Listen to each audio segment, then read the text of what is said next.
The 5 a.m. rule, the ancient advantage we forgot.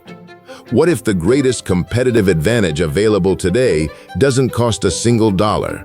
No subscription, no expensive course, no productivity app, just 2 quiet hours between 5 and 7 in the morning while the world sleeps.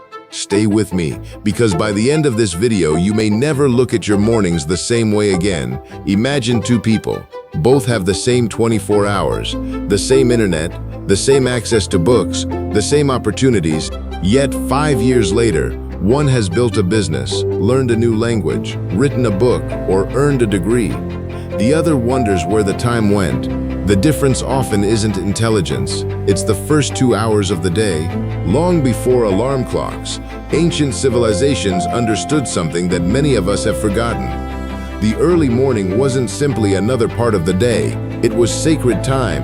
In the Indian tradition, the period just before sunrise is known as Brahma Muhurta, a time traditionally associated with study, reflection, meditation, and mental clarity. Scholars, monks, philosophers, and teachers would often begin learning before the noise of daily life arrived. Whether in Buddhist monasteries, ancient Indian gurukuls, or other traditions that valued disciplined study, the early hours were often reserved for cultivating the mind. The idea was simple: a quiet world creates a quieter mind. Now compare that to the average morning today. The alarm rings, the phone comes first, notifications, emails, social media, news, someone else's priorities arrive before your own thoughts do. Within minutes, your attention belongs to the world, not to yourself. Ancient thinkers approached the morning differently.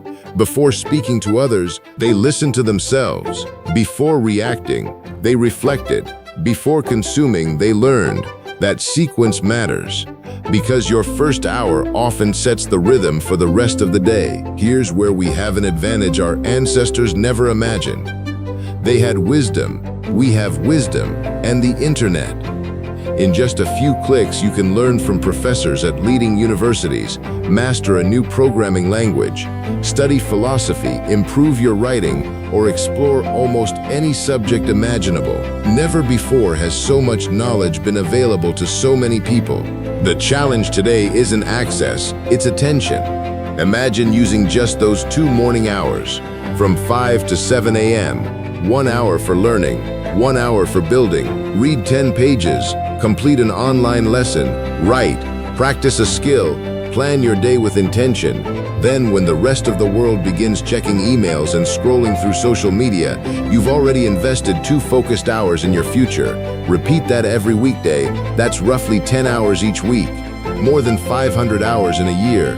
500 hours is enough to develop meaningful expertise in many fields, build substantial projects, or make remarkable progress toward a long-term goal.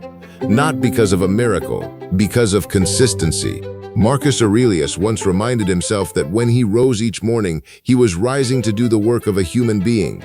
The Buddha emphasized right effort and disciplined practice. Ancient traditions across cultures recognized that excellence is usually built quietly, long before anyone notices. Success rarely begins in the spotlight. It often begins before sunrise. Here's another thought. Between 5 and 7, you're not competing with millions of people, you're competing with very few. Most are still asleep. Some are awake, but distracted. If you are fully present during those hours, you gain something that can't be purchased: undisturbed attention. And attention may be the most valuable currency of the 21st century. You don't need to wake at 5 forever. The point isn't a specific number on the clock. The point is protecting a window of uninterrupted focus before the demands of the day begin. For many people, 5 to 7 a.m. simply happens to be the quietest window available. So here's a challenge. For the next 7 days, protect those 2 hours. No social media, no news, no endless scrolling. Spend them learning something that your future self will thank you for. A language, a business skill, artificial intelligence, history, philosophy, programming, writing, or finally begin the project you've been postponing. You may be surprised by how much life changes when your mornings stop belonging to everyone else. The ancient world gave us the habit. The modern world has given us the tools. Together, they create an extraordinary opportunity. While others sleep, you can learn. While others scroll, you can build. While others wait for opportunity, you can prepare for it. Perhaps the greatest advantage in life isn't waking up early. It's deciding what you'll do with the quiet before the world begins to speak.